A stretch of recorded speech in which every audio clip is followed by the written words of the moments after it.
Hi.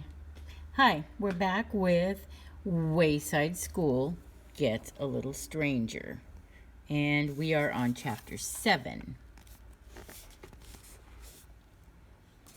Chapter 7, A Bad Word. Early in the morning, a white limousine drove up to Wayside School just like always. The chauffeur got out of the car, then opened the passenger door. Just like always. Mr. Kidswatter stepped out of the car. "Thank you, James," he said. "My name is David," said the chauffeur, just like always. Mr. Kidswatter entered the school building. "Good morning, Mr. Kidswatter," said Mrs. Day, the school secretary, and she handed him a cup of hot coffee, just like always. "Thank you, Miss Knight," said Mr. Kidswatter, and he walked into his office. Except his office door was closed. He smashed into it, spilling coffee all over his green suit. "Who closed my door?" he demanded. "Well, why didn't you just open it?" asked Mrs. Day. "It's always open in the morning," said Mr. Kidswatter. "How was I supposed to know it was closed this time?" Up on the 30th story, Mrs. Jules took roll. Todd was absent. "Oh dear, I hope Todd is all right," said Mrs. Jules. "Todd's never all right," said Joy, and she and Mauricia laughed. Damien looked at Mrs. Jules. Ever since he returned to Wayside School, he'd thought there was something different about her, but he still couldn't figure out what it was.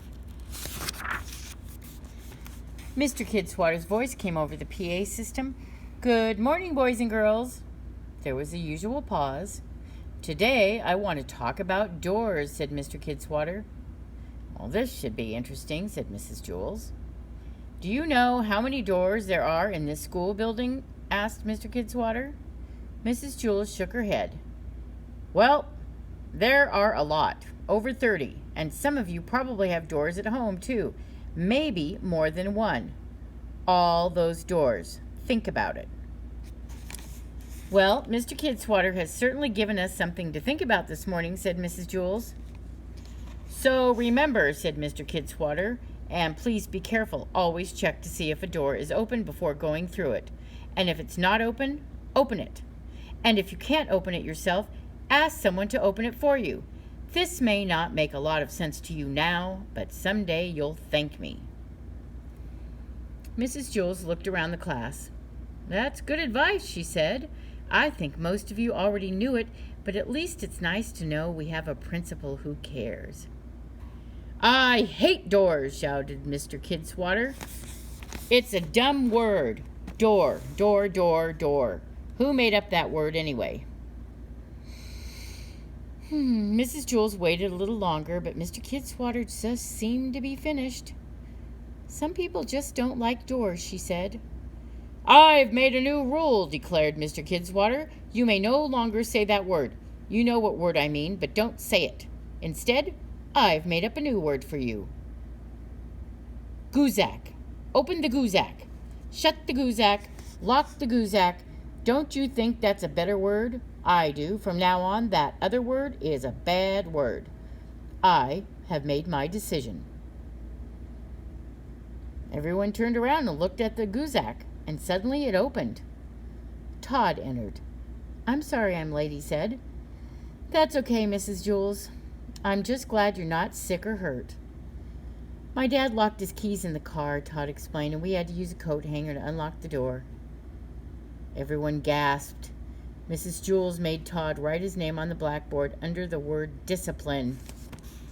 I know. How was he supposed to know? Okay, I think we have time for Chapter 8. What's going to go on here? Chapter 8, Santa Claus. 'Twas the last day of school before winter vacation, and the children were having a small celebration. Their artwork was hung by the blackboards with pride, snowmen and mooses, and a joyful sleigh ride. They ate homemade cookies, red and green ones, of course, when Kathy declared, "I don't believe in Santa Claus." She just opened her mouth and said what she said. "Santa Claus isn't real, and besides that, he's dead. So you bet I will pout, and you bet I will cry, and you bet I will shout, and I'm telling you why."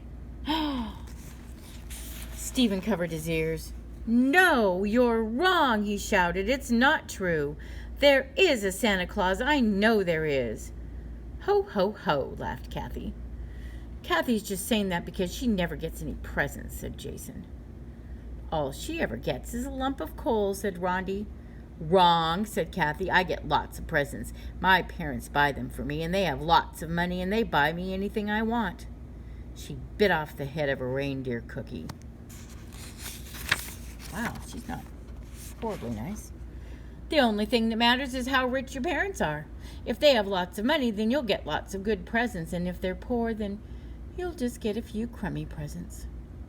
Everyone tried to argue with her, but Kathy just asked them all the old questions like, "How does a fat man fit through a skinny chimney, huh?" Or, "How could he visit everyone's house in the whole world in one night?"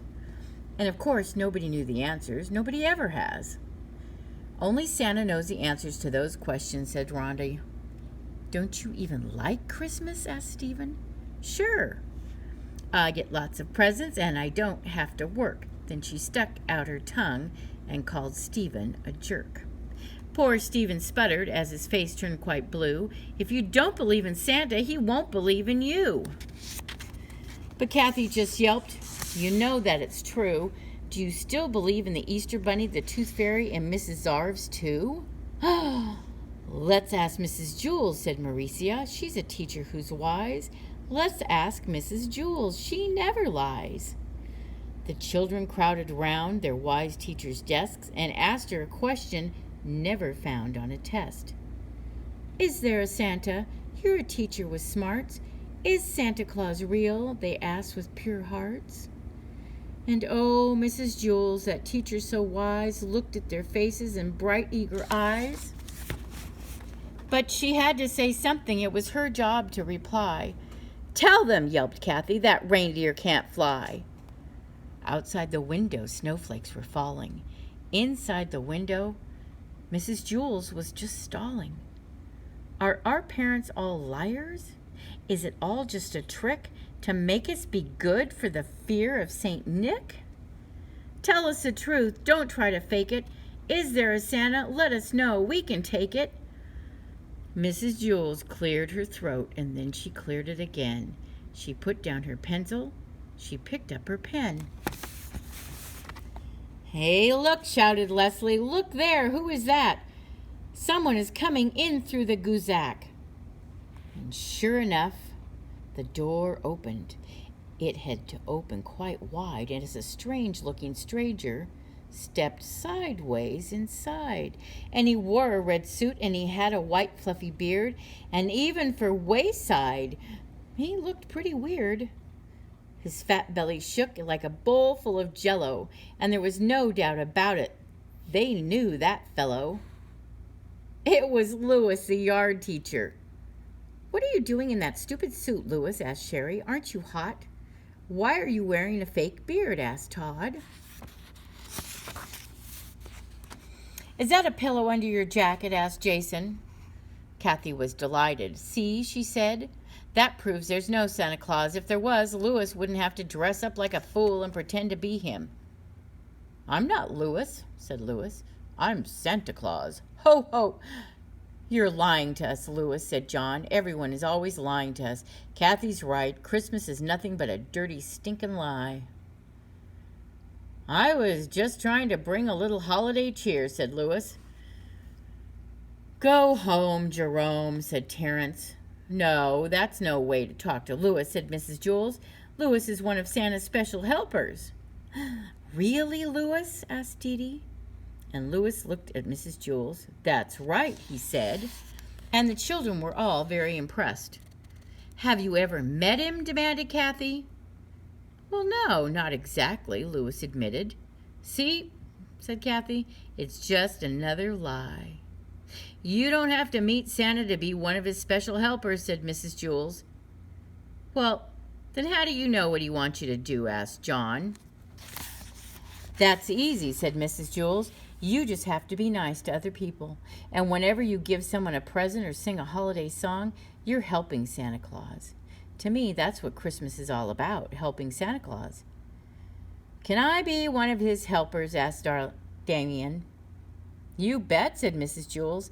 Hey, everybody, shouted Damien. I'm one of Santa's helpers. Me too, said Allison. There must be a Santa Claus, cheered Stephen, because it feels so good to help him. So the children all helped Santa in every way that they could, by singing songs and giving gifts and just being good. But there is no Santa Claus, Kathy continued to yelp. Well, if that's the case, said Mrs. Jules, he must really need our help. And that brings us to Chapter 9, and here's where we stop. Enjoy that part, and we'll see you next week.